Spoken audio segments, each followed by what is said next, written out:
Hello students, कैसे हैं आप सभी। और एक बार फिर से स्वागत है आपका आपके अपने यूट्यूब चैनल पे। और जैसा आप सभी जानते हैं, अपनी चल रही है इम्पोर्टेंट क्वेश्चन सीरीज, और उसी में आज हम बात करेंगे एक नए चैप्टर के ऊपर। और चैप्टर आपका होगा फेस्ट रिलेशन एंड फंक्शन, संबंध एवं फलन के ऊपर। और ये जो चैप्टर है वो बोर्ड में 3 मार्क्स का है, यानी नंबर कम का ही है, 3 मार्क्स का है। इजी है, 1 और 2 के जो क्वेश्चन लेगा वो बोर्ड जहां तक है बिल्कुल इजी क्वेश्चन लेने चाहिए। और इसमें से 1 क्वेश्चन आपका होगा मल्टीपल चॉइस का, सेक्शन ए के अंदर जो अपना फर्स्ट क्वेश्चन होता है वहां से होगा एक क्वेश्चन मल्टीपल चॉइस का, और एक क्वेश्चन होगा 2 मार्क्स का सेक्शन बी के अंदर। तो यानी एक क्वेश्चन आना है 1 मार्क्स का और एक क्वेश्चन आना है आपका 2 मार्क्स का सेक्शन बी के अंदर। तो टोटल 2 ही क्वेश्चन होंगे 3 मार्क्स के। तो इस चैप्टर को भी जल्दी से मैं कोशिश करूंगा कि इसको जल्दी से आपको कवर करवा दूं कंप्लीट। तो पहले स्टार्टिंग के जो 5 वीडियो आपको मिलेंगे वो मल्टीपल चॉइस क्वेश्चंस के ऊपर मिलेंगे। 5 वीडियो या 4 वीडियो पे मैं कोशिश करूंगा उसको कवर करने की, तो 5 पे ही कोशिश करूंगा मैं, यानी 25 के आसपास आपको मल्टीपल चॉइस क्वेश्चन अच्छे अच्छे जो बन सकते हैं इस चैप्टर के ऊपर वो सारे मैं कवर करवाऊंगा। उसके साथ साथ सेक्शन बी आपको भी मैं कोशिश करूंगा कि एक वीडियो पैरेलली आपको मिलता रहे, तो पर डे के 2 वीडियो आपको मिल जाएंगे वहां पे, ये मेरी कोशिश होगी। कभी कभार 3 भी मिल जाएंगे, 2 भी मिल जाएंगे, कभी 1 भी मिल जाएगा। तो जैसे जैसे रेडी होते जाएंगे मैं यूट्यूब पे अपलोड करता रहूंगा, ठीक है। और एक चीज आप ध्यान से सुनेंगे, अभी जो क्वेश्चन अब मैं करवाने वाला हूं उनमें से मैंने कुछ क्वेश्चंस पीछे करवाए हैं 2022 वाली सीरीज के अंदर। तो अगर कोई सेम क्वेश्चंस आएगा तो उसको मैं एडिट करके यहीं लगा दूंगा, उस क्वेश्चन का सॉल्यूशन यहीं पे लगा दूंगा आपके लिए, ठीक है। तो आपको कहीं नहीं जाना है, वीडियो के एंड तक बने रहना। कुछ क्वेश्चंस मैं अभी साथ साथ सोल्व करवाऊंगा नए, और कुछ आपको एडिट करके दूंगा, ठीक है ना। तो ये मत सोचना कि मैं पूरा वहां से देखूं, वहां से अगर आपको देखना होता तो आप वहां देख ही लेते। इसलिए वो सारी चीजें मैं आपको यहीं एडजस्ट करके दे दूंगा ताकि आपको वहां परेशान नहीं होना पड़े, क्योंकि कुछ क्वेश्चंस में काफी चेंज है, कुछ मैंने नए ऐड किए हैं। तो जो पुराने कुछ क्वेश्चंस होंगे अच्छे उनको मैं इंक्लूड करूंगा, तो उनका सॉल्यूशन वहां से मिलता रहेगा और नए मैं साथ साथ सोल्व करवाता रहूंगा। तो ये आपको ध्यान रखना है, तो वीडियो पूरा देखना है, कहीं नहीं जाना आपको, ठीक है। तो आज का जो फर्स्ट क्वेश्चन है, क्वेश्चंस आपकी स्क्रीन के ऊपर आपको मिल चुका है और आप क्वेश्चन देख पा रहे हैं। और क्वेश्चन जो आपका है वो आप ये भी देख पा रहे हैं कि बोर्ड 2022 में पूछा हुआ है। कितने में आया हुआ है? 2022 के अंदर, ठीक है। और इसका ऑप्शन जो है वो डी क्या होगा? सही होगा। इस क्वेश्चन का जो ऑप्शन डी है वो क्या होगा? सही होगा। इसका जो सॉल्यूशन है डी क्यों सही होगा, क्या रीजंस है, कैसे हमें 1 1 ऑन 2 चेक करना चाहिए, उसके लिए आपको मैं यहाँ पे एडिट कर दूंगा। तो वो वीडियो आप वहां से समझ ले पूरा पार्ट, ठीक है। आपको जाना कहीं नहीं है, यहीं पे मैं ऐड कर दूंगा और आपको सॉल्यूशन उसका मिल जाएगा, ठीक है। तो आप देख लीजिए ये वाला वीडियो। एक फंक्शन आपको दिया है एफ आर से आर में डिफाइन है। एफ किस में डिफाइन है? आर से आर में। और F X is equal to क्या है? एक्स की पावर 4। 4 ऑप्शंस हैं, वो आपको चेक करने कि कौन सा सही है, कौन सा सही है। तो देखिए 4 में हमें क्या चेक करना है? 1 1 यानी एक एक की, ऑन टू यानी आच्छादक है या नहीं है, बस ये चेक करना है। अब 1 1 ऑन टू एक एक की आच्छादक का मीनिंग क्या होता है, पहले ये आप बेसिक समझे, इस चीज को समझना है, फिर करेंगे हम अपना क्वेश्चन। अब मान लीजिए आपके पास कोई सेट है ए जिसके अंदर एलिमेंट है 1 2 3 4 5। इधर कोई सेट बी है जिसमें एलिमेंट है ए बी सी डी और ई, ठीक है। अब देखिए ये सेट ए है और ये बी है, और इसमें कोई एक फंक्शन एफ आपका डिफाइन है ए से बी में। एफ किस में डिफाइन है? ए से बी में। जैसे अभी एफ क्या है? आर से आर में, सभी रियल नंबर में है, अपना है ए से बी। तो ये जो सेट ए होता है ये क्या कहलाता है? आपका डोमेन। इसको हम क्या बोलते हैं? एफ का प्रांत यानी डोमेन। और जो ये बी होता है सेट, इसको हम बोलते हैं कोडोमेन। क्या बोलते हैं? कोडोमेन यानी सह प्रांत। पहले तो आप इस बात को समझें, कि सेट ए जो है वो क्या कहलाता है, डोमेन, बी होता है वो कोडोमेन। अब मान लो ए का जो रिलेशन है वो वन का जो है वो ए से, यानी वन की जो इमेज है, वन की जो फोटो है वो कौन है, ए। टू किससे कनेक्ट है, सी से। थ्री किससे कनेक्ट है, बी से। फोर किससे कनेक्ट है, डी से। और फाइव किससे कनेक्ट है, ई से। और F4 लिख देता हूं चलो इसके अंदर एक। तो फंक्शन देखिए, वन का ए से कनेक्शन है, थ्री का बी से, टू का सी से, फोर का डी से और फाइव का ई से। तो फंक्शन एक तो ये डिमांड करता है कि डोमेन जो होता है, डोमेन के हर एलिमेंट की इमेज होना जरूरी है, हर एलिमेंट की इमेज होना जरूरी है। और एक एलिमेंट की एक ही इमेज हो सकती है, एक एलिमेंट की एक ही इमेज, यानी एक एलिमेंट एक से कनेक्ट हो सकता है इधर बी वाले एलिमेंट के साथ, ठीक है। एक की एक से ज्यादा इमेज नहीं होंगी।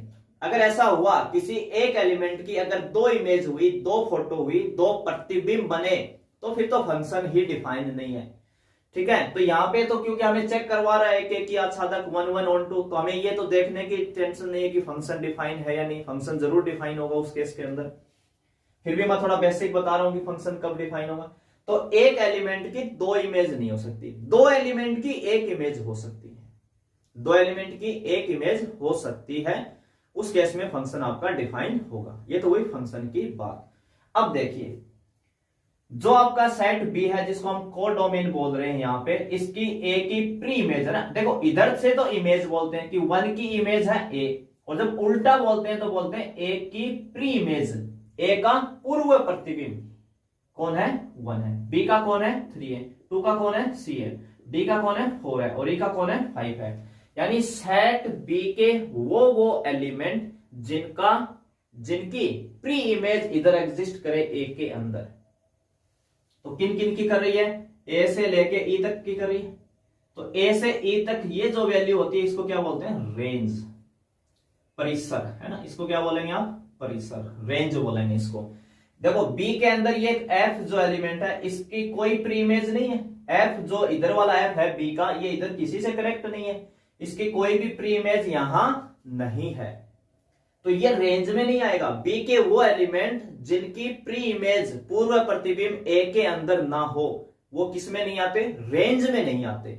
रेंज में वो ही एलिमेंट आते हैं जिनकी प्री इमेज एग्जिस्ट करे किसके अंदर, डोमेन के अंदर, प्रांत के अंदर या सेट ए के अंदर। कोड डोमेन में जरूर आएगा, एफ जो है वो कोड डोमेन में तो आएगा, पर किसके अंदर नहीं आएगा, रेंज में। तो ये तो हुई आपका डोमेन, कोडोमेन और फंक्शन कब डिफाइन होगा, कब रेंज, कौन सी रेंज होती है ना। रेंज में वही एलिमेंट आते हैं सेट बी के, यानी रेंज हमेशा कहां से निकलेगी, एक तो बी से निकलेगी। कहां से निकलेगी, सेट बी से। और जिन जिन एलिमेंट की प्री इमेज इधर एग्जिस्ट करेगी, प्री इमेज क्या करेगी, इधर एग्जिस्ट करेगी, वही एलिमेंट किसके अंदर आएंगे, रेंज के अंदर आएंगे। अब मैं एक बार एफ को यहां हटा देता हूं, हम बात करते हैं 1 1 की, है ना। 1 1 को समझने की कोशिश करते हैं, 1 1, है ना, एक एक की। तो 1 1 क्या कहता है कि जो आपका फंक्शन सेट ए से बी में डिफाइन है, उसके डोमेन के हर एलिमेंट की, क्योंकि हर एलिमेंट की इमेज होगी तभी तो फंक्शन डिफाइन होगा, नहीं तो फंक्शन ही डिफाइन नहीं होगा। तो हर एलिमेंट की एक ही इमेज होनी चाहिए, डोमेन के हर एलिमेंट की एक ही इमेज होनी चाहिए। तो फंक्शन क्या कहलाएगा, 1 1 कहलाएगा। तो देखो 1 की इमेज कौन है, ए, 2 की कौन है, सी, 3 की कौन है, बी, 4 की डी और 5 की ई। तो ये फंक्शन कैसा है आपका, 1 1 है। एक एलिमेंट की एक ही इमेज होगी, तो क्या होगा, 1 1 होगा, एक एक की होगा। जैसे एक एक की का मतलब क्या है, एक एक, 1 1 का मतलब 1 1, एक का एक के साथ कनेक्शन हो बस। अगर किसी केस में दो एलिमेंट की एक इमेज हो जाए या चार एलिमेंट की एक इमेज हो जाए, उस केस में फंक्शन आपका डिफाइन है, पर फंक्शन 1 1 नहीं कहलाएगा। अगर चार एलिमेंट की एक इमेज आ रही है या दो एलिमेंट की एक इमेज आ रही है, 10 एलिमेंट की एक इमेज आ रही है, इन केसेस के अंदर कभी भी फंक्शन क्या नहीं होगा, 1 1 नहीं होगा। उस केस में मैनी वन हो जाता है, बहु एक एक की। कैसा हो जाएगा, बहु एक एक की, यानी मैनी वन। तो जो फंक्शन 1 1 नहीं हो रहा है वो कैसा हो जाएगा, मैनी वन हो जाएगा, बहु एक एक की। ठीक है, लिखेंगे कैसे वो क्वेश्चन में हम देखेंगे कि इसको लिखते टाइम कैसे डील किया जाता है। दूसरा, अब ऑन टू के लिए है ना, ऑन टू की बात करें, ऑन टू का मतलब आच्छादक, ऑन टू का मतलब क्या होगा, आच्छादक। आच्छादक में हम क्या देखते हैं कि जो हमारा कोडोमेन होता है, कोडोमेन यानी यहां कोडोमेन कौन है, बी, उसके हर एलिमेंट की इमेज डोमेन में एग्जिस्ट करनी चाहिए। कोडोमेन के हर एलिमेंट की प्री इमेज, पूर्व प्रतिबिंब एग्जिस्ट करना चाहिए किसके अंदर, डोमेन के अंदर। तो देखो ए इधर कनेक्ट है, बी भी इधर कनेक्ट है, सी भी इधर कनेक्ट है, डी भी इधर कनेक्ट है और ई भी इधर कनेक्ट है। हर एलिमेंट की इधर आपको प्री इमेज मिल रही है, इसका मतलब फंक्शन कैसा है, ऑन टू है। कैसा है, ऑन टू है। अगर मान लो इसके अंदर मैं एफ और डाल दूं तो एफ एक ऐसा एलिमेंट यहां रह गया जिसकी कोई प्री इमेज नहीं है, इस केस में ये ऑन टू नहीं होगा। क्या नहीं होगा, ऑन टू नहीं होगा। और जिस दिन ऑन टू नहीं होगा उस दिन इनटू कहलाएगा। क्या कहलाएगा, इनटू। तो इनटू और मैनी वन तो देखो हमें कोई क्वेश्चन पूछना नहीं है, फिर भी मैं ये वर्ड बता रहा हूं कि जो वन वन नहीं होगा वो मैनी वन कहलाएगा, जो ऑन टू नहीं होगा वो इनटू कहलाएगा, जो आच्छादक नहीं होगा वो अंतक्षेपी कहलाएगा। इस पे कोई क्वेश्चन आपसे नहीं पूछेगा, बस आपको थोड़ा सा वर्ड का ध्यान रखना है कि ऑन टू नहीं है तो इनटू होगा। बस हम वैसे तो हमें मना ही करना है कि बस ऑन टू नहीं है, इससे ज्यादा कोई रोल हमारा नहीं है। ठीक है, तो ये आपको समझ में आया। वन वन का मतलब डोमेन के हर एलिमेंट की एक इमेज हो, ऑन टू का मतलब कोडोमेन के हर एलिमेंट की प्री इमेज एग्जिस्ट करनी चाहिए डोमेन के अंदर। ये बात समझ में आ गई, ठीक है। रेंज समझ में आ गई, डोमेन और कोडोमेन, ये सब हमने डिस्कशन यहां पे कर लिया। ठीक है, अब इसको चेक कैसे करेंगे ये देखते हैं। अब देखो मान लो एक चीज और समझना इस केस में, अब ये कैसा फंक्शन था, ए की प्री इमेज है, बी की भी है, सी की भी है, डी की भी है और ई की भी है, यानी हर एलिमेंट की प्री इमेज है। तो आपकी रेंज कौन थी, रेंज यही, रेंज में कौन आया, A B C D E, A B C D E. तो जिस दिन फंक्शन ऑन टू होगा, कैसा, ऑन टू, कभी भी अगर आपका फंक्शन ऑन टू हो रहा है उस दिन क्या होगा, range of F, range of F, यानी जो फंक्शन एफ है उसकी रेंज, रेंज का मतलब परिसर, परिसर, यानी एफ का परिसर, रेंज ऑफ एफ। तो जो एफ की रेंज होगी वो इक्वल होगी किसके, कोडोमेन के, किसके इक्वल होगी, कोडोमेन। अगर आपका कभी भी फंक्शन ऑन टू है उसका मीनिंग क्या होता है, उस दिन फंक्शन की जो रेंज है वो बराबर हो जाती है किसके, कोडोमेन के। क्योंकि ऑन टू तभी तो होगा ना जब कोडोमेन के हर एलिमेंट की इमेज मिले इधर डोमेन के अंदर। तो हर एलिमेंट की मिल रही है, इसका मतलब कोडोमेन किसके इक्वल इक्वल हो रहा है, रेंज के। रेंज और कोडोमेन दोनों एक ही हो जाएंगे उस दिन। ठीक है, तो range of F is equal to क्या होता है, कोडोमेन यानी सह प्रांत। तब फंक्शन क्या हो जाएगा, ऑन टू यानी आच्छादक कहलाएगा। अब देखिए क्वेश्चंस को हम कैसे करें।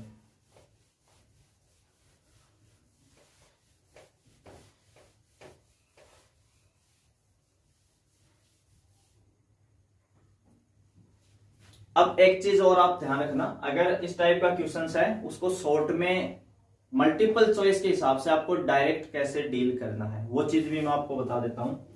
अगर आपके पास कोई ऐसा फंक्शन है एफ एक्स जिसमें एक्स स्क्वायर हो, एक्स की पावर 4 हो, एक्स की पावर 6 हो, ठीक है, 1 प्लस एक्स स्क्वायर हो, यानी एक्स की पावर हमेशा इवन हो, सम हो, एक्स की घात 2 4 6 8 10 12 ऐसे हो, इवन हो। उस केस में हमेशा क्या ध्यान रखेंगे, और फंक्शन किस में डिफाइन हो, आर से आर में, फंक्शन किस में डिफाइन हो, आर से आर में, और चाहे फंक्शन डिफाइन हो जेड से जेड में, आर से आर में डिफाइन हो चाहे जेड से जेड में, इन दो पे ज्यादा पूछता है। अगर कभी भी एक्स की पावर इवन है, सम है, और फंक्शन आर से आर में डिफाइन है या जेड से जेड में डिफाइन है, तो ना तो फंक्शन 1 1 होता यानी एक एक की नहीं होगा, और ना ही ऑन टू होगा, ये दोनों ही नहीं होगा। सोल्व करने की भी जरूरत नहीं है क्योंकि मल्टीपल चॉइस में तो हमें टिक करना है, कौन सा सोल्व करके दिखाना है, तो अगर आपके x की पावर इवन चल रही है 2, 4, 6 या 1 + x² इस टाइप के कोई क्वेश्चंस है, उस केस में अगर आप r से r में यानी रियल टू रियल है और z से z यानी इंटीजर पूर्णांक से पूर्णांक के अंदर है, तो आप तुरंत मना कर दो, ना तो 1 1 होना ना ही 1 2 होना। अब नहीं होने के रीजंस कैसे हैं वो भी देख लेते हैं, इस चीज को ढंग से समझते हैं इस क्वेश्चंस को। सबसे पहले आपको क्या चेक करना है, 1 1 है ना, 1 1 चेक करेंगे। 1 1 का मतलब एक एक, क्योंकि एक क्वेश्चन पे मैं पूरा डिस्कशन करूंगा ताकि आगे हम चीजों को ढंग से लिख पाए। अब 1 1 को चेक करने के होंगे दो रास्ते, दो मेथड से हम उन चीजों को लिखेंगे। एक तो मेथड आपका होता है, देखो बेसिक जो रास्ता है, अगर आप मान लो डोमेन से फंक्शन का जो भी डोमेन है उससे दो वैल्यू आप लेंगे हमेशा x1 और x2 है ना, r यानी r का मतलब होता है यहाँ डोमेन, प्रांत से हमेशा दो वैल्यू हम प्रांत की लेंगे डोमेन से x1 x2, और ये मान के चलेंगे कि f(x1) इजिकल टू क्या है f(x2), ये हम मान लेंगे कि f(x1) इजिकल टू क्या है f(x2), और हम ये सिद्ध कर पाए कि f(x1) बराबर f(x2) है, और हम ये दिखा पाए कि x1 बराबर x2 हमें मिल जाए, f(x1) बराबर f(x2) लेके चलेंगे, और अगर हम ये दिखा पाए कि x1 बराबर क्या है x2, उस दिन फंक्शन क्या होगा 1 1 होगा, उस दिन फंक्शन क्या होगा 1 1।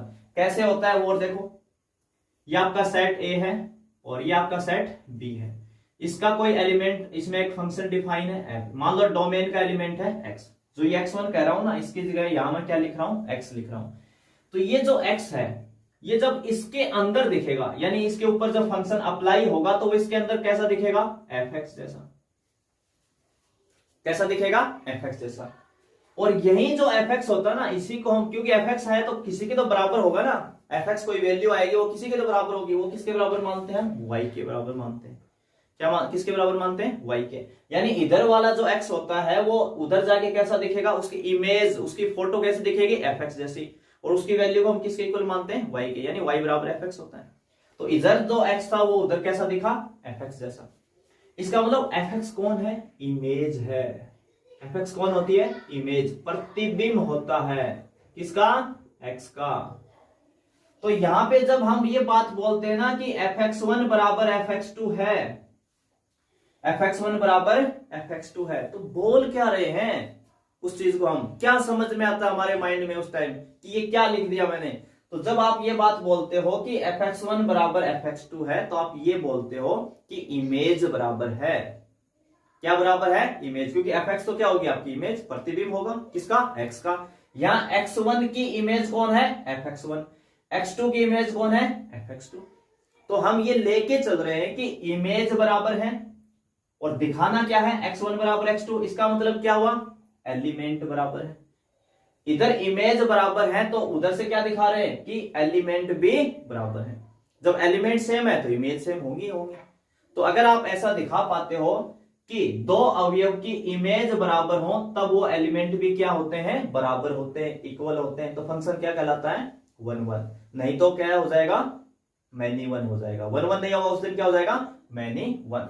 तो हम इमेज को इक्वल लेके चलते हैं और एलिमेंट को इक्वल दिखा देते हैं, क्योंकि इमेज सेम है तो एलिमेंट भी क्या है, सेम है। एक तो ये रास्ता है, ये मेथड, ये हम तभी यूज करते हैं जिस दिन हमें पहले से ही थोड़ा क्वेश्चन की प्रैक्टिस और ये आइडिया हो कि फंक्शन कैसा है हमारा 1 1 है, 1 1 है तो हम ये रिजल्ट लेते हैं। और जिस दिन फंक्शन 1 1 नहीं होता है, क्या नहीं होता है, 1 1 नहीं होता है, उस दिन हम एग्जाम्पल देते हैं, यानी किन पॉइंटों पे नहीं है वो एग्जाम्पल हम उसके अंदर दिखा देते हैं, ताकि सीधा आपको आइडिया हो जाए कि यहाँ पे ये 1 1 नहीं है। दो ही तरीके से, या तो ये रास्ता या फिर एग्जाम्पल लेके हम शो करेंगे। तो यहां पे देखिए इस क्वेश्चंस के अंदर आप देखिए हमें 1 1 दिखाना है, क्या दिखाना है, 1 1 दिखाना है। तो इसमें हम x1 x2 वाला पैटर्न नहीं लेंगे। अब x1 x2 क्यों नहीं लेंगे, कई बार क्या कि अगर आपकी प्रैक्टिस नहीं है, थोड़ा बहुत चीजों का आपको अगर आइडिया नहीं है, एक तो ना नंबर सिस्टम का आपको बहुत अच्छे से आइडिया होना चाहिए कि रियल नंबर कौन से होते हैं, इंटीजर कौन से होते हैं, नेचुरल नंबर कौन से होते हैं, इसका बहुत अच्छे से नॉलेज आपको होना चाहिए। ठीक है, अगर मान लो मैं अगर ये कहना चाहूं कि आप ले लो x1, मान लो किसी स्टूडेंट ने ले लिया एक बार, है ना, समझते हैं x1 x2 है ना, डोमेन से r का मतलब होता है यार डोमेन, उसने x1 x2 सेलेक्ट कर लिए, r का मतलब डोमेन यानी प्रांत, ये होता है आपका डोमेन। इससे दो एलिमेंट ले लिए x1 x2 और उसने मान लिया कि late fx1 is equal to fx2 यानी इमेज को इक्वल मान लिया। तो fx1 की वैल्यू कितनी आएगी, देखो इस फंक्शन में इस x की जगह आप रखेंगे x1, इधर रखेंगे तो इधर भी, देखो fx का मान कितना है x की पावर 4, तो fx1 कितना हो जाएगा x1 की पावर 4, और यहां x2 है तो क्या हो जाएगा x2 की पावर 4। दोनों तरफ से पावर कैंसिल कर सकते हैं, या पावर इक्वल है तो बेस भी क्या होंगे इक्वल, तो आप क्या लिखा दोगे x1 is equal to x2, और आप इसको क्या बोल दोगे 1 1 बोल दोगे, क्या बोल दोगे 1 1, और क्वेश्चन हो जाएगा वहीं गलत। तो मैं क्या कर रहा हूं, थोड़ी सी प्रैक्टिस और थोड़ा सा ध्यान रखेंगे तो ऐसी गलतियां नहीं होंगी। तो काफी स्टूडेंट सोचते हैं कि सर फिर ध्यान कैसे रहे, कैसे आइडिया हो, तो मैंने पहले ही बताया था कि x की पावर जब जब इवन होगी आपको बहुत ध्यान से चलना है, बहुत सोच समझ के काम करना है। अगर पावर ओड आती है कोई दिक्कत नहीं, आप x1 x2 वाले रास्ते से जाओ बेझिझक। प्रॉब्लम कहां करेगा, तीन जगह आप ध्यान रखेंगे, अपने यहां जितने भी क्वेश्चंस हैं वो 3-4 पैटर्न्स पे आप ध्यान रखेंगे बस। एक तो जब कोई भी x का फंक्शन आए उसकी पावर क्या होगी इवन, तो आप बहुत हिसाब से ध्यान से कदम एक एक कदम को अच्छे से रखेंगे, उसमें 1 1 होने के चांस नहीं होंगे, रियल नंबर में भी नहीं होंगे और इंटीजर में नहीं होंगे, मैंने पहले बता दिया। इसके अलावा कभी भी अगर आप मॉडुलस फंक्शन का कोई क्वेश्चन डील कर रहे हैं मॉड x का, तब भी आपको बहुत अच्छे से निकलना है, वहां भी 1 1 नहीं होगा अगर रियल नंबर की और इंटीजर की बात कर रहे हो तो। इसके अलावा ग्रेटेस्ट इंटीजर जो आपका है, ग्रेटेस्ट इंटीजर वाला कोई फंक्शन है तब भी नहीं होंगे z और r के अंदर, ये आप ध्यान रखेंगे। तो ना इन तीन का खास करके ध्यान रखेंगे, इन तीन में तो आपको बहुत अच्छे से चलना है। ठीक है, तो ऐसी गलती आप नहीं करेंगे। तो फिर सर इसको कैसे करेंगे,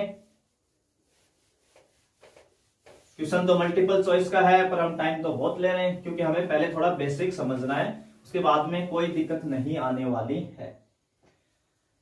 तो इस केस में हम मानेंगे लेट -2 और 2 बिलोंग्स टू R, है ना, डोमेन। हम एग्जांपल दिखाएंगे सीधा। हमने एक तो लिया -2 और एक लिया 2। अब ये सिलेक्ट कैसे करने हैं ना, दो वैल्यू आप कैसे सिलेक्ट करेंगे ये भी ध्यान रखना है। या तो आप -3 + 3 ले, -4 + 4 ले, -2 + 2 ले, -1 + 1 ले, यानी एक नेगेटिव और एक पॉजिटिव वैल्यू रखनी है सेम, बस प्लस माइनस के साथ सेलेक्ट करके दिखाना है। और ये हम मान लेते हैं कि चलो भाई इमेज तो बराबर है, f - 2 = f2, f - यही तो मानते हैं ना, ये हमारे लिए x1 की जगह है, ये क्या है x1 और ये क्या है x2। हमने x1 x2 ना मान के सीधी उनकी वैल्यू ले ली, वहां पे क्या ले ली वैल्यू -2 और +2। तो क्या मानते थे fx1 = fx2, तो यहां x1 x2 कितने हैं -2 और +2। अब आप f -2 की वैल्यू निकालोगे, f -2 निकालने के लिए आप यहाँ x की जगह क्या रखोगे -2, तो इधर कितना हो जाएगा -2 की पावर 4, और यहाँ 2 रखेंगे तो 2 की पावर 4, -2 की पावर 4 भी कितना होता है 16, और ये भी कितना होता है 16। बट -2 = √2। हम क्या दिखाते थे, हम ये कहते थे कि fx1 बराबर fx2 है तो x1 बराबर x2 होगा, तो ये तो आपने दिखा दिया, परंतु वैल्यू तो बराबर नहीं है ना। वहां हम क्या दिखाते थे कि अगर इमेज इक्वल है तो एलिमेंट भी क्या है इक्वल है, बट यहां एलिमेंट इक्वल नहीं है, 2 और -2 इक्वल नहीं होते हैं। आपका जो सेट ये वाला R है जिसको हम डोमेन बोल रहे हैं, ये दूसरा सेट R है जिसको हम बोल रहे हैं कोडोमेन, और इस पे आपका जो फंक्शन डिफाइन है f। अगर यहाँ 1 है तो देखो फंक्शन में क्या कर रहे हैं, जो भी x है उसकी पावर कितनी हो जाएगी 4, तो 1 का रिलेशन 1 की पावर 4 ही होता है। आपने -1 रखा तब भी कितना आएगा 1, आपने 2 रखा तो इधर कितना होगा 16, और -2 रखा तब भी 16। तो 1 का रिलेशन किसके साथ जा रहा है 1 के साथ जा रहा है, -1 का रिलेशन भी किसके साथ है 1, 2 का किसके साथ है 16 का, -2 का भी किसके साथ है 16 के साथ है। तो हर दो एलिमेंट की एक ही इमेज आ रही है, हर दो एलिमेंट की क्या आएगी एक इमेज। ऐसे ही -3 और +3 की भी एक इमेज आएगी। तो दो एलिमेंट की इमेज एक होने का मतलब क्या हो गया, फंक्शन वन वन नहीं है, फंक्शन है मैनी वन। तो हमें मैनी वन तो लिखना नहीं है, हम कह देंगे कि does f is not one one, अतः f एक एक की नहीं है। f क्या नहीं है, एक एक की नहीं है। आई बात समझ में ये, क्योंकि दो दो एलिमेंट की एक इमेज हो रही है। आप डायग्राम से समझ लो, इससे भी समझ लो। तो जिस दिन नहीं होगा, जिस दिन पावर इवन होगी, उस दिन हम हमेशा एक एग्जाम्पल अपनी तरफ से लेंगे। मान के वैसे चलेंगे f minus two is equal to two, value equal आएंगी, परंतु वैल्यू इक्वल तो आ रही है पर एलिमेंट इक्वल नहीं है। अगर ये दोनों एलिमेंट इक्वल होते तब तो वैल्यू भी बराबर आ जाए, यानी इमेज भी बराबर आ जाए, कोई प्रॉब्लम नहीं थी। परंतु यहाँ इमेज बराबर यानी वैल्यू बराबर नहीं है, इमेज जरूर बराबर आ रही है। 2 की इमेज 16 है और -2 की भी 16 है, तो फंक्शन क्या नहीं होगा, वन वन नहीं होगा। तो ये तो तरीका था आपका वन वन चेक करने का।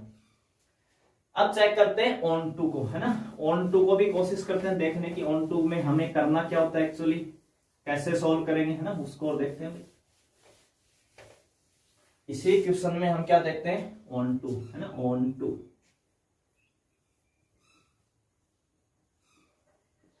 अच्छा तक ऑन टू के लिए आप हमेशा हमेशा वही दो रास्ते लेंगे। कुछ क्वेश्चंस में हम y मान के निकलेंगे और कुछ क्वेश्चन में रेंज वाले मेथड से भी जाएंगे। मैंने कहा था कि रेंज f की जो रेंज है अगर वो कोडोमेन के इक्वल हो जाए तो फंक्शन क्या हो जाता है, ऑन टू हो जाता है। तो चाहे तो इसमें भी रेंज के माध्यम से जा सकते हैं, पर हम दूसरे रास्ते से भी तुम्हें दिखा देते हैं, है ना, दोनों से दिखा देंगे। तो यहां पे देखिए, let y belongs to r, और r कौन सा है भाई, ये कोडोमेन वाला है, सह प्रांत वाला, ये r है। ऑन टू का मतलब क्या होता है, कोडोमेन के हर एलिमेंट की प्री इमेज ढूंढते हैं, किसके अंदर, डोमेन के अंदर। तो प्री इमेज अगर आपको चेक करनी है तो पहले आप कोडोमेन का कोई एलिमेंट लेंगे, वो एलिमेंट हमेशा क्या लेंगे, y belongs to r। r कौन होगा, कोडोमेन। यानी वैसे देखो दोनों साइड r r लिखा है, तो डोमेन भी r है और कोडोमेन भी r है, परंतु यहाँ पे जो r बोला जा रहा है वो कौन सा बोला जा रहा है, कोडोमेन का r बोला जा रहा है। तो सबसे पहले आप एक कोडोमेन का एलिमेंट लेंगे y, उसके बाद में आप मानेंगे let y is equal to F X. अभी पीछे क्वेश्चन किया था ना इनवर्स निकालने के लिए, y इज इक्वल टू क्या मानेंगे, एफ एक्स। और एफ एक्स कितना गिवन है, यहाँ एफ एक्स की वैल्यू कितनी गिवन है, x की पावर 4। और मैंने क्या कहा था, इस वैल्यू को आप x के टर्म में बनाएंगे, तो ये 4 जब इधर आएगा तो x बराबर क्या आ जाएगा, x बराबर आ जाएगा y की पावर 1/4।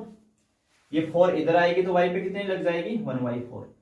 यानी डोमेन के अंदर जो आप y देख रहे थे, डोमेन सॉरी कोडोमेन का जो y ले रहे थे वो डोमेन के अंदर कैसा दिखेगा, y की पावर 1/4। हम ना क्वेश्चन कर लेते हैं, लिख लेते हैं, पर कई बार हम उन चीजों को समझ नहीं पाते कि कर क्या रहे हैं उसके अंदर। यहाँ पे जो आप आपने जो ये y लिया था कोडोमेन का, ये डोमेन के अंदर कैसा दिखता है वो यहाँ पे पता चलता है। यहाँ पे ये जो भी x की वैल्यू बन के आती है, यही वैल्यू हमें ये बताती है कि जो आपने y को डोमेन का लिया था वो डोमेन के अंदर कैसा दिखेगा, उसकी फोटो कैसे दिखेगी, तो y की पावर 1/4 जैसा दिखेगा। कहने का मतलब ये आपका डोमेन वाला r है, ये आपका कोडोमेन का r। आपने यहां से जो y उठाया था, ये y इधर कैसा दिखेगा, y की पावर 1/4, y की पावर 1/4। बस आपको ये देखना है इसमें कि ऐसी वैल्यू y की पावर 1/4 जैसी वैल्यू क्या r में यानी डोमेन में एग्जिस्ट करती हैं या नहीं करती, बस इतना ही देखना है। तो मान लो किसी ने कल को y की वैल्यू सोची -2, तो इधर -2 कैसा दिखेगा आपको, -2 की पावर 1/4। और ऐसे नंबर जो है वो रियल नंबर नहीं होते हैं। क्या नहीं होते, रियल नंबर नहीं होते हैं। तो कोड डोमेन के अंदर ऐसे तो बहुत सारे नेगेटिव नंबर पड़े, -2, -3, -1, -5, -7, ऐसे बहुत सारे इनफाइनाइट नंबर नेगेटिव पड़े हैं जिनकी प्री इमेज डोमेन में एग्जिस्ट नहीं करती है, क्योंकि ऐसे नंबर जो है वो रियल नंबर नहीं है। तो आप क्या बोलेंगे, जब आपको लगे कि एग्जिस्ट नहीं करता तो आप बोलेंगे नॉट बिलोंग्स टू आर। और ये नॉट बिलोंग्स टू आर कौन सा होगा, डोमेन का होगा।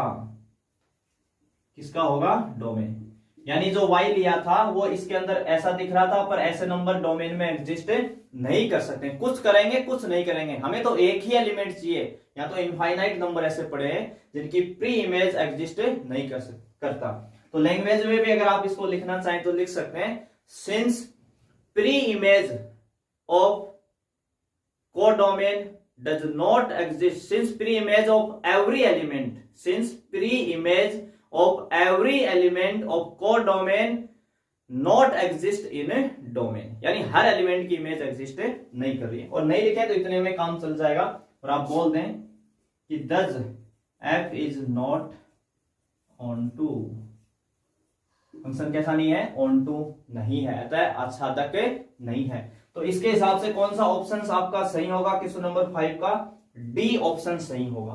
देखो एक तो ऑप्शन जो मैंने लिखे हैं वो सारे इंग्लिश में लिखे हुए हैं, क्योंकि स्पेस का थोड़ा सा मामला ऐसा था कि अगर मैं हिंदी वाले भी लगा देता तो स्क्रीन पे क्वेश्चन ही आता है ना, स्क्रीन पे क्वेश्चन ही दिखता आपको और कुछ दिखता ही नहीं, इसलिए मैंने हिंदी वाले वर्ड हटा दिए। तो 1 का मतलब एक एक की और ऑन टू का मतलब आच्छादक। तो डी ऑप्शन का मतलब है कि फलन एफ न तो एक एक की है और न है आच्छादक है, यानी f is neither 1 nor onto, न तो एक एक की और न ही आच्छादक है, दोनों भी नहीं है। तो डी आपका ऑप्शन क्या हो जाएगा, सही हो जाएगा। तो आपको कहां कहां फंक्शन के अंदर ध्यान रखना है, जब x की पावर इवन हो और मॉडुलस का फंक्शन हो और एक ग्रेटेस्ट इंटीजर फंक्शन हो, तो बहुत अच्छे से आपको क्वेश्चन डील करना है। उन क्वेश्चन में आप मना कर देंगे 1 ऑन टू को। हेलो स्टूडेंट्स, आपने देख लिया होगा क्वेश्चन नंबर फर्स्ट का सॉल्यूशन, और आशा करता हूं कि आपको समझ में भी आया होगा। इस पैटर्न के जब मैं और क्वेश्चंस लूंगा तो आपको फिर से बता दूंगा, फिर से 1 ऑन टू कैसे चेक करते हैं वो सारी चीजें, और आपको अच्छे से समझ में आ गया होगा। अब बात करेंगे हम अपने क्वेश्चन नंबर 2 के ऊपर। ठीक है, ये क्वेश्चन मुझे करवाना है, अभी करवाना है, क्वेश्चन नंबर 2। तो क्वेश्चन नंबर जो 2 है वो आपकी स्क्रीन पे है, और क्वेश्चन आपका है, यदि ए एक सेट है जिसके एलिमेंट है 1 2 3, तब तत्समक संबंध कौन सा है। इफ ए इक्वल 1 2 3 है, then which is identity relation. यानी आपको एक सेट गिवन है ए जिसके अंदर एलिमेंट है 1 2 और 3, और 4 ऑप्शंस हैं, जैसे ऑप्शन ए है उसमें 1 2 2 2 1 3 है, ऑप्शन बी है, ऑप्शन सी है और ऑप्शन डी है। तो आपको यह बताना है कि एक तत्समक संबंध क्या होता है, आइडेंटिटी रिलेशन किसको बोलते हैं, आइडेंटिटी रिलेशन किसको बोला जाता है। तो आपने एक तो रिफ्लेक्सिव यानी समतुल्य संबंध पढ़ा है, रिफ्लेक्सिव रिलेशन। तो रिफ्लेक्सिव रिलेशन क्या कहता है कि खुद का खुद के साथ रिलेशन होना चाहिए, यानी उस सेट के अंदर जितने भी एलिमेंट है, जैसे आज ए के अंदर 1 2 3 एलिमेंट है, अगर ये रिफ्लेक्सिव कब होगा, जब 1 का 1 से रिलेशन हो, 2 का 2 से हो, 3 का 3 से हो। इसके अलावा इसमें 1 का 2 से भी हो सकता है, 2 का 3 से भी हो सकता है। रिफ्लेक्सिव को कोई प्रॉब्लम नहीं है। रिफ्लेक्सिव ये कहता है कि खुद का खुद से हो, अदर से भी हो सकता है, मुझे कोई दिक्कतें नहीं है। पर जो आपका तत्समक संबंध होता है, जो आपका आइडेंटिटी रिलेशन होता है, वो ये कहता है कि केवल खुद का खुद से होना चाहिए, खुद का खुद से। यानी अगर सेट ए के अंदर एलिमेंट 1 2 3 है, तो 1 का 1 से रिलेशन होना चाहिए, 2 का 2 से होना चाहिए और 3 का 3 से होना चाहिए। इसके अलावा कोई नहीं चाहिए, यानी दूसरे के साथ चाहिए ही नहीं इसको। अगर 1 का 1 से, 2 का 2 से और 3 का 3 से है, तो आप इसको क्या बोलोगे, आइडेंटिटी रिलेशन, तत्समक संबंध। तो इसके अकॉर्डिंग आपका जो ऑप्शन है वो सी के हो जाएगा, ठीक हो जाएगा। ऑप्शन सी क्या हो जाएगा, सही। अब रिफ्लेक्सिव और आइडेंटिटी में फर्क क्या है, थोड़ा सा मैं वो बता देता हूं। मान लो कोई ऐसा रिलेशन होता आपके पास, 1 का 1 से होता, 2 का 2 से होता, 3 का 3 से होता, और इसमें 1 का 2 से होता या 3 का 2 से होता ना, ये हमने 2 एक्स्ट्रा ऐड कर दिए। तो ये 1 का 1 से है, 2 का 2 से है, 3 का 3 से है, तो ये यहां तक क्या होता है, आइडेंटिटी रिलेशन होता है। और ये आपने एक्स्ट्रा ऐड कर दिए, तो अब ये आइडेंटिटी नहीं रहेगा, पर रिफ्लेक्सिव अब भी है, रिफ्लेक्सिव अब भी है। रिफ्लेक्सिव ये कहता है कि 1 का 1 से, 2 का 2 से, 3 का 3 से हो, बाकी से भी हो, मुझे कोई प्रॉब्लम नहीं है। जबकि आइडेंटिटी ये बोलता है कि मुझे केवल खुद का खुद से ही चाहिए, इसके अलावा चाहिए ही नहीं किसी से। समझ गए इसकी बात को कि आइडेंटिटी कब बोलेंगे और रिफ्लेक्सिव कब बोलेंगे। तो जो आइडेंटिटी रिलेशन होते हैं वो रिफ्लेक्सिव भी होते हैं, जो आइडेंटिटी रिलेशन होते हैं वो रिफ्लेक्सिव भी होते हैं, और जो रिफ्लेक्सिव होते हैं वो जरूरी नहीं है कि आइडेंटिटी हो, क्योंकि उसमें एक्स्ट्रा एलिमेंट आ गया तो फिर वो आइडेंटिटी नहीं होंगे। ठीक है भाई, तो ये था आपका क्वेश्चन नंबर सेकंड। और अभी देखेंगे हम नेक्स्ट क्वेश्चन नंबर थर्ड। तो क्वेश्चन नंबर जो थर्ड है वो आपकी स्क्रीन पे आ चुका है, और क्वेश्चन आपका है a star b equal a की पावर b। और एफ बी जो है, फॉर्मूला ऑफ एफ बी जो है वो किस में बिलोंग करते हैं, जेड प्लस में। जेड प्लस का मतलब हो गया positive integer number, positive integer number, धनात्मक पूर्णांक संख्याएं। तो आपको पूछा क्या है, चार ऑप्शंस आपके सामने गिवन है। कह रहा है कि ए स्टार बी है वो कम्यूटेटिव है क्या, यानी क्रम विनिमय। एसोसिएटिव है क्या, यानी साहचर्य। और सी ऑप्शन है कम्यूटेटिव एंड एसोसिएटिव, क्या दोनों ही है। और डी है नन ऑफ दीज, एनओटी लिखा हुआ ना, नन ऑफ दीज, इनमें से कोई नहीं। तो हमें क्या क्या चेक करना है, कम्यूटेटिव, एसोसिएटिव यानी क्रम विनिमय और साहचर्य। तो सबसे पहले आप क्या चेक करेंगे, कम्यूटेटिव। क्या चेक करेंगे, कम्यूटेटिव आप चेक करेंगे।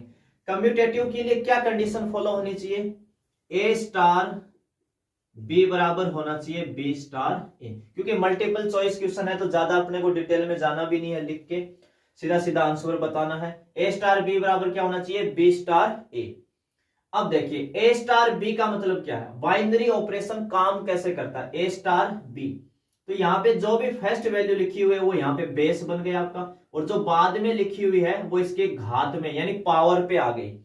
तो आप जब ए स्टार बी देखेंगे तो यहाँ क्या आएगा, ए की पावर बी। और जब आप यहाँ पे इसको बी स्टार ए लिखेंगे तो देखो पहले कौन आया, बी, तो बी लिखा जाएगा नीचे बेस में, और यहाँ पावर आ जाएगी ए। तो क्या ये दोनों बराबर है, बिल्कुल नहीं है। ए की पावर बी के बराबर बी की पावर ए नहीं होता है, इसका मतलब ये क्या नहीं है, कम्यूटेटिव तो बिल्कुल नहीं है। ठीक है, दूसरा आप क्या चेक करेंगे, एसोसिएटिव यानी साहचर्य देखेंगे आप। एसोसिएटिव आप इसको चेक करने वाले हैं, एसोसिएटिव यानी साहचर्य। तो साहचर्य की क्या कंडीशन होती है, इसको चेक करने के लिए क्या कंडीशन होती है, ए star B star c equal क्या होना चाहिए, ए स्टार बी स्टार सी। आप ये भी ध्यान रखेंगे जब भी आपको कम्यूटेटिव चेक करना है 2 एलिमेंट चाहिए, एसोसिएटिव चेक करना है तो 3 एलिमेंट चाहिए, यानी ए स्टार बी स्टार सी। तो एक तरफ तो हम क्या करते हैं, पहले ए स्टार बी के ब्रैकेट लगा लेते हैं और उधर बी और सी के ब्रैकेट लगा देते हैं। अगर ये दोनों इक्वल आ जाए तो हम इसको क्या बोल सकते हैं, एसोसिएटिव यानी साहचर्य बोल सकते हैं। तो इनको आपको सोल्व कैसे करना, मैं यही शॉर्ट में करवा रहा हूं इनको सोल्व, इधर लिख रहा हूं ए स्टार बी। ए स्टार बी का मतलब आपको पता है ए की पावर बी। पहले आप ये साइड एलएचएस अगर हम सोल्व करते हैं, एलएचएस साइड की बात कर रहा हूं मैं केवल, इसको अगर हम सोल्व करते हैं तो जिनके ब्रैकेट लगा होता है, जिनके बाहर क्या लगा होता है, ब्रैकेट, पहले आप उस पार्ट को सोल्व करेंगे, उस पार्ट को क्या करेंगे, सोल्व करेंगे, और बाद में उसके जो बच गया उसके साथ। तो पहले आप ए स्टार बी पे ऑपरेशन अप्लाई करेंगे, तो ए स्टार बी का मतलब है ए की पावर बी, फिर क्या लिखा हुआ है, स्टार सी। क्या लिखा हुआ है, स्टार सी। ये एलएचएस साइड चल रही है अभी अपनी। अब ये आपके लिए ए है और ये क्या है, बी। तो ए स्टार बी का मतलब क्या होता है, ए की पावर में बी लगना। तो ए की जगह कौन है, ए की पावर बी, ये ए है आपका, और बी कौन है यहाँ, सी, तो इसकी पावर क्या जाएगी, सी। तो एक पावर अंदर है और एक बाहर है, तो हम ए की पावर इसको बीसी भी बोल सकते हैं। ये साइड कौन सी आई अपनी, एलएचएस। इधर आरएचएस को भी देख लेते हैं। तो ए स्टार बी स्टार सी का मतलब क्या आएगा, बी की पावर सी, जो पहले है दूसरी उसके ऊपर पावर में लग जाएगी, बी की पावर सी। अब ये ए है और ये बी है, तो ए स्टार बी का मतलब क्या होता है, ए की पावर बी। तो ये ए है और ये बी है, तो ए की पावर में कौन आ जाएगा, बी की पावर सी। क्या ये दोनों वैल्यू बराबर है, यहाँ ए की पावर बी सी है, यहाँ ए की पावर बी और बी की पावर सी है, तो ये इक्वल नहीं है। तो ये क्या नहीं है, एसोसिएटिव भी नहीं है। तो फिर आपका कौन सा ऑप्शन सही होगा, D option, none of these, इनमें से ये कुछ भी नहीं है, ना तो ये कम्यूटेटिव है और ना ही ये एसोसिएटिव है। ठीक है भाई, तो इसमें इतना टाइम नहीं लगना है, ये तो आपको बताने के लिए थोड़ा सा टाइम लग रहा है, बाकी तो आप बहुत जल्दी चेक कर सकते हैं अगर थोड़ा सा भी आपको बाइनरी ऑपरेशन आता है तो। इसी में नेक्स्ट क्वेश्चन 4 का क्वेश्चन आप देख सकते हैं, निम्न में से कौन समुच्चय R में एक तुल्यता संबंध है। यानी एक 4 ऑप्शन है आपके पास और चारों में से पूछ रहा है कि कौन सा रिलेशन इक्विवेलेंस रिलेशन है, तुल्यता संबंध है, इक्विवेलेंस रिलेशन। तो सबसे पहले तो मुझे ये पता होना चाहिए कि मैं किस रिलेशन को तुल्यता यानी इक्विवेलेंस बोल सकता हूं। तो आप सबको पता है, जो रिफ्लेक्सिव हो यानी समतुल्य, जो सिमेट्रिक हो यानी सममित, और जो ट्रांजिटिव हो यानी संक्रामक। ट्रांजिटिव को क्या बोलते हैं, संक्रामक। तो रिफ्लेक्सिव हो गया, सिमेट्रिक हो गया और ट्रांजिटिव यानी समतुल्य, सममित और संक्रामक। अगर ये तीनों होगा तो उसको मैं क्या बोल सकता हूं, इक्विवेलेंस रिलेशन यानी तुल्यता संबंध। तो इसमें 4 ऑप्शन है, मैं ऑप्शन लिखता हूं पहला ए, क्योंकि मुझे सॉल्व तो करना ही नहीं, आपको बताना है, मल्टीपल चॉइस का क्वेश्चन है। ए का मॉडुलस बराबर बी का मॉडुलस, है ना। ऑप्शन ए ये गिवन है। ऑप्शन जो बी है, ऑप्शन बी AR2B, ये रिलेशन डिफाइन है। इसका मीनिंग क्या है, ए ग्रेटर देन इक्वल बी। सी जो ऑप्शन है AR3B, इसका क्या मीनिंग है, ए डिवाइड्स बी। और डी जो ऑप्शन है आपका डी AR4, ये है ए लेस देन बी। ये क्या है, ए लेस देन बी। इन चारों में से आपको बताना है कौन सा रिलेशन जो है वो आपका इक्विवेलेंस है, यानी जो रिफ्लेक्सिव भी हो, सिमेट्रिक भी हो और ट्रांजिटिव भी हो। ठीक है, तो देखिए यहां पे अब ये पहले डी ऑप्शन को चेक करते हैं, ए लेस देन बी। तो रिफ्लेक्सिव में हम क्या चेक करते हैं, खुद का खुद से होना चाहिए। तो कोई भी नंबर ए जो है, अगर आप रिफ्लेक्सिव चेक करेंगे तो कोई भी नंबर ए लेंगे तो क्या चेक करेंगे उसमें, ए लेस देन ए। तो ये बात तो ट्रू नहीं है, ए से छोटा नहीं होता है, तो इसका मतलब ये रिफ्लेक्सिव नहीं है। रिफ्लेक्सिव नहीं है तो आगे हमें देखने की जरूरत नहीं है। ऐसे ही ए ग्रेटर देन इक्वल बी है, ए ग्रेटर देन इक्वल बी है। तो अगर इसमें हम रिफ्लेक्सिव चेक करें तो ए का ए से चेक करेंगे तो क्या लिखेंगे, ए ग्रेटर देन ए। तो ए के इक्वल होता है, ये रिफ्लेक्सिव तो है, ए के क्या होता है, इक्वल आपका होता है। तो ये रिफ्लेक्सिव हो जाएगा इस केस में।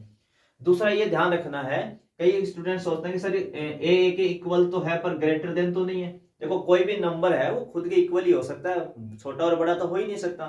तो जब भी आप रिफ्लेक्सिव चेक करें, क्या चेक करें, रिफ्लेक्सिव, और ये वाले साइन आए ना आपके पास, ग्रेटर देन, इक्वल या लेस देन इक्वल, ये वाले दोनों साइन जब भी आए और आप रिफ्लेक्सिव चेक कर रहे हो तो कभी भी ये ग्रेटर देन और लेस देन नहीं करते हैं हम कभी भी, हम केवल इक्वल के साइन को ही चेक करते हैं, क्योंकि हम खुद के साथ रिलेशन देख रहे हैं। तो ए का ए के साथ अगर आप चेक कर रहे हो तो वो इक्वल ही हो सकता है, छोटा बड़ा तो हो ही नहीं सकता, वो तो पहले से ही पता है।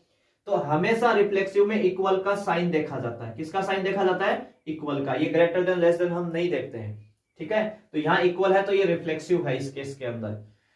सिमेट्रिक में क्या देखेंगे, ए का बी से हम लेके चलते हैं, सिमेट्रिक में ए का बी से रिलेशन हम मानते हैं अपनी तरफ से, लेट करते हैं कि ए ग्रेटर देन इक्वल बी है। अगर ए बी से बड़ा है तो बी फिर ए से बड़ा नहीं हो सकता, तो ये सिमेट्रिक नहीं है, सिमेट्रिक नहीं है, तो फिर ये इक्विवेलेंस भी नहीं है।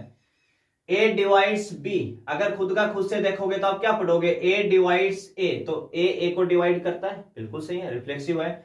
फिर आप ए का बी से सिमेट्रिक चेक करेंगे तो ए डिवाइड्स बी, तो बी ए को डिवाइड नहीं करेगा। अगर ए बी को डिवाइड कर रहा है तो बी ए को डिवाइड नहीं करेगा, तो ये सिमेट्रिक नहीं है, तो ये भी नहीं है। तो ऑप्शन कौन सा सही है, ये सही है। इसको सर ये कैसे हुआ, देखो आपको रिफ्लेक्सिव चेक करना है, क्या चेक करना है, रिफ्लेक्सिव। इसमें तो रिफ्लेक्सिव में हम क्या चेक करते हैं, खुद का खुद के साथ, तो ए का मॉडुलस बराबर होगा ए का, बिल्कुल सही है, कोई दिक्कत नहीं है। दूसरा आप क्या चेक करेंगे, सिमेट्रिक चेक करेंगे। कौन सा चेक करेंगे, सिमेट्रिक। सिमेट्रिक में हम क्या लेके चलते हैं, ए का बी से, यानी ए का मॉडुलस किसके बराबर होगा, बी के, तो फिर बी का ए के बराबर है, कोई दिक्कत नहीं है। ट्रांजिटिव में हम क्या लेके चलते हैं, दो कंडीशन की, ए का बी के बराबर है, बी का सी से रिलेशन है, तो ए का मॉडुलस बी के बराबर है, बी का मॉडुलस सी के बराबर है, तो ए का मॉडुलस सी के बराबर आ जाएगा, ठीक है। मैंने ये शॉर्ट में बताया अभी लिखना, आगे जब डिटेल में क्वेश्चंस कराऊंगा वहां लिखते कैसे हैं इस चीज को भी मैं ढंग से बताऊंगा। यहाँ हमें बस चेक करना है, क्योंकि मल्टीपल चॉइस का क्वेश्चन है तो मुझे देख के ही तो आइडिया करना है, लिखना तो कुछ है ही नहीं। तो थोड़ा सा अगर आपका बेसिक नॉलेज ठीक होगा तो आप आराम से देख के आइडिया कर देंगे कि हाँ ये वाला होगा। तो कौन सा ऑप्शन सही होगा यहाँ पे? आपका ऑप्शन ए सही होगा। ठीक है, अब next question, question number 5 screen पे आपको मिल चुका है। क्वेश्चन नंबर 5 और इसका सॉल्यूशन आप देख लें यहां से इस वीडियो के अंदर। ठीक है, और लास्ट में मैं आपको इसका एक शॉर्टकट फॉर्मूला भी बताऊंगा। अगर कंपटीशन एग्जाम में अगर ये क्वेश्चन आता है अपना तो एक सीधा सीधा फॉर्मूला भी क्या है, थोड़ा पहले बेसिक समझ लें, उसके बाद उसका शॉर्टकट मेथड देख लें। ठीक है, तो पहले आप देख लीजिए ये वीडियो, इसके लास्ट में मैं फिर मिलूंगा आपसे। ठीक है, तो चलिए देखिए ये वाला वीडियो। इसमें कह रहा है कि समुच्चय ए कोमा बी में द्विआधारी संख्याओं की संख्या है। The number of binary operation on the set A comma B. कोई एक सेट दे दिया ए, उसमें क्या पूछ रहा है आपको? Number of binary operation. ठीक है, तो पहले थोड़ा बेसिक समझते हैं और फिर इसका शॉर्ट भी हम देखेंगे, क्योंकि मल्टीपल चॉइस है। अगर बोर्ड में पूछता है तो शॉर्ट में हमें कैसे करना है वो चीज भी मैं आपको समझाऊंगा। ठीक है, तो हमें एक सेट गिवन है जिसके एलिमेंट है ए एंड बी, उसको हमने नाम दे दिया ए। इस सेट को हमने क्या नाम दे दिया? ए नाम दे दिया। ठीक है, तो इस सेट के अंदर कितने एलिमेंट है? N A. कितने एलिमेंट है इसके अंदर? 2। ए के बाहर एन लगने का मीनिंग क्या होता है कि सेट ए के अंदर नंबर ऑफ एलिमेंट, अवयव की संख्या कितनी आने वाली है ये हमें बताएगा। तो एन ए इक्वल टू कितना हो जाएगा? 2। दूसरा, अगर हम एन ए क्रॉस ए की बात करना चाहें, यानी ए का ए के साथ क्रॉस यानी कार्तीय गुणनफल, कार्टेशियन प्रोडक्ट अगर हम लें तो उसके अंदर कितने एलिमेंट आएंगे? तो अगर ए में 2 है तो ए क्रॉस ए में कितने हो जाएंगे? 2 इंटू 2 यानी 4। 2 इंटू 2 कितने हो जाएंगे? 4। अब आपका जो स्टार यहां जो द्विआधारी संख्या है, जो भी स्टार है, ठीक है, उसको हम एक बार क्या मान लेते हैं? स्टार। हमेशा जो द्विआधारी संख्या है यानी बाइनरी ऑपरेशन है वो डिफाइन कैसे होता है? ए क्रॉस ए से किसके अंदर डिफाइन होगा? ए में। ए क्रॉस ए से किसमें डिफाइन होगा? सेट ए के अंदर। ए क्रॉस ए का मतलब ए का ए के साथ कार्टेशियन प्रोडक्ट, कार्तीय गुणनफल। ठीक है, अगर ये हम लिखना चाहें, अगर इसका कार्टेशियन प्रोडक्ट अगर हम लिखना चाहें तो देखो क्या आएगा? ए का ए के साथ ए क्रॉस ए, तो ए में क्या एलिमेंट है? A comma B, cross A comma B. अब कार्टेशियन प्रोडक्ट कैसे होता है? इस सेट का कोई भी एक एलिमेंट आप सिलेक्ट कर लो, जैसे हमने यहां किया ए, तो ए को किससे करेंगे? पहले ए से। तो आप लिखेंगे क्या? ए क्रॉस ए में कैसे एलिमेंट आएंगे? ए कोमा ए। फिर ए का इसके बी के साथ होगा तो क्या लिखेंगे? इसे ए कोमा बी। फिर इस बी का ए से करेंगे तो कितना हो जाएगा? बी कोमा ए, और बी का बी से करेंगे तो बी कोमा बी। ये वैल्यू किसकी आई? ए क्रॉस ए की। और ये किससे डिफाइन में है? ए में। ए कौन है? A comma B. यानी बाइनरी ऑपरेशन इस तरीके से डिफाइन किया जाता है, ए क्रॉस ए से ए में। और ए क्रॉस ए का मतलब है सेट ए का सेट ए के साथ कार्टेशियन प्रोडक्ट, कार्तीय गुणनफल, जो कि हम 11th में ही सीख चुके हैं रिलेशन एंड फंक्शन वाले चैप्टर में। रिलेशन स्टार्ट ही तभी होता है जब आपको ए क्रॉस ए आता है, उसके बिना तो आप रिलेशन पॉसिबल ही नहीं है। ठीक है, तो अब देखिए यहाँ पे ये आपका आ गया ए क्रॉस ए और ये आ गया ए कोमा बी यानी सेट ए। आपको बताना है कि इससे इसमें कितने रिलेशन डिफाइन किए जा सकते हैं। तो ये जो हमारा ए कोमा ए है इसके पास कितनी चॉइस है? ये किन किन से कनेक्ट हो सकता है? ए क्रॉस ए कोमा ए किससे कनेक्ट हो सकता है? एक तो ए से, इसका जो संबंध है, इसका जो रिलेशन है वो किसके साथ हो सकता है? एक तो ए के साथ, और ए कोमा ए का दूसरा किसके साथ हो सकता है? बी के साथ। यानी इसके पास कितनी चॉइस है? टोटल 2। 2 चॉइस इसके पास है। ये इससे भी कनेक्ट हो सकता है और ये इससे भी कनेक्ट हो सकता है। ऐसे ही इस वाले एलिमेंट के पास भी कितनी चॉइस है? 2। इसके पास भी कितनी चॉइस है 2 और इसके पास भी कितनी चॉइस है 2, तो टोटल कितना आ जाएगा 16। 2 इंटू 2 इंटू 2 इंटू 2 कितना आएगा 16। तो आपका कौन सा ऑप्शन सही हो जाएगा इसके अकॉर्डिंग, बी ऑप्शन क्या हो जाएगा सही हो जाएगा, क्योंकि हर एलिमेंट के पास 2 चॉइस है। ये इससे भी कनेक्ट हो सकता है, इससे भी, तो 2 मेथड हो गए। फिर इसके तो आप क्या करते जाएंगे, इनका इनटू करते जाएंगे। तो ये तो है बेसिक कंसेप्ट, क्योंकि मल्टीपल चॉइस का क्वेश्चन है, इसलिए आप चाहें तो डायरेक्ट एक फॉर्मूला भी याद कर सकते हैं, नंबर ऑफ बाइनरी ऑपरेशन।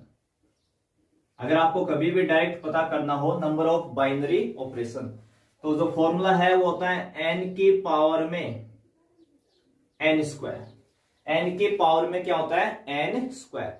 और ये जो n होता है ये कौन होता है, जो आपको सेट गिवन है, जो समुच्चय आपका गिवन है उसमें नंबर ऑफ एलिमेंट की संख्या होती है। नंबर ऑफ एलिमेंट यानी अवयव की संख्या।